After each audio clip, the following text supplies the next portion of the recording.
ಜಿ5ನಲ್ಲಿ ಪ್ರಸಾರ ಕಾಣಲಿದೆ KD cinema. ಎಲ್ಲರಿಗೂ ಗಿರ್ಮಿ Kannada TV YouTube ಚಾನಲ್ಗೆ ಸುಸ್ವಾಗತ ಅಂತ ಹೇಳ್ತಾ ಶುರು ಮಾಡೋಣ. ಶುರು ಮಾಡೋಕ್ಕಿಂತ ಮೊದಲು ಯಾರೆಲ್ಲ ನಮ್ಮ ಯೂಟ್ಯೂಬ್ ಚಾನಲ್ ಮೊದಲು ನೋಡ್ತಿದ್ರಿ ಅವರೆಲ್ಲ ಸಬ್ಸ್ಕ್ರೈಬ್ ಮಾಡ್ಕೊಳ್ಳಿ, ಮತ್ತಲ್ಲೇ ಪಕ್ಕದಲ್ಲಿರೋ ಬೆಲ್ ಐಕಾನ್ ಪ್ರೆಸ್ ಮಾಡಿ. ನಿರ್ದೇಶಕ ಪ್ರೇಮ್ ಹಾಗೂ ಆ್ಯಕ್ಷನ್ ಪ್ರಿನ್ಸಿ ಧ್ರುವ ಸರ್ಜಾ ಕಾಂಬಿನೇಷನ್ ಬಹು ನಿರೀಕ್ಷಿತ KD ದಿ ಡೆವಿಲ್ ಸಿನಿಮಾ ಥಿಯೇಟರ್ನಲ್ಲಿ ಒಳ್ಳೆಯ ಕಲೆಕ್ಷನ್ ಮಾಡಿದೆ. ಈಗ ಸಿನಿಮಾ ಡಿಜಿಟಲ್ ಪರದೆಯ ಮೇಲೆ ಅಬ್ಬರಿಸಲು ಸಜ್ಜಾಗಿದೆ. ಚಿತ್ರಮಂದಿರಗಳಲ್ಲಿ ಧೂಳೆಬ್ಬಿಸಿ ಈ ಚಿತ್ರ ಜೂನ್ 5ರಂದು ಜಿ5ನಲ್ಲಿ OTT ಪ್ಲ್ಯಾಟ್ಫಾರ್ಮ್ನಲ್ಲಿ ಅಧಿಕೃತವಾಗಿ ಸ್ಟ್ರೀಮಿಂಗ್ ಆರಂಭಿಸಲಿದೆ. ವಿಶೇಷವೆಂದರೆ ಕನ್ನಡದ ಜೊತೆಗೆ ದಕ್ಷಿಣ ಭಾರತದ ಪ್ರಮುಖ ಭಾಷೆಗಳಾದ ತೆಲುಗು, ತಮಿಳು ಹಾಗೂ ಮಲಯಾಳಂನಲ್ಲೂ ಸಿನಿಮಾ ವೀಕ್ಷಣೆಗೆ ಲಭ್ಯವಿದೆ.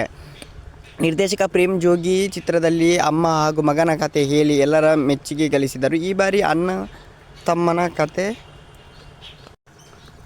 ಹೇಳಿದ್ದಾರೆ. ಈ ಚಿತ್ರ ಅವರು ಪ್ರೇಕ್ಷಕರು 70ರ ದಶಕದ ಕಾಲಘಟ್ಟದ ಕರೆದುಕೊಂಡು ಹೋಗಿದ್ದಾರೆ. ಅಣ್ಣನೇ ಸರ್ವಸ್ವ ಎಂದು ಬದುಕುವ ಕಾಳಿದಾಸ ಆಲಿಯಾಸ್ KD ಪಾತ್ರದಲ್ಲಿ ಧ್ರುವ ಸರ್ಜಾ ಕಾಣಿಸಿಕೊಂಡಿದ್ದಾರೆ. ಓಕೆ, ಮುಂದಿನ ನೋಡಲು ಸಿಗೋಣ. ಅಲ್ಲಿ ಲೈಕ್ ಶೇರ್ ಸಬ್ಸ್ಕ್ರೈಬ್ ಮಾಡಿ ಮೂವಿ ನೋಡಿ ಅಂತ ಹೇಳ್ತಲ್ಲ. We so much, thank you.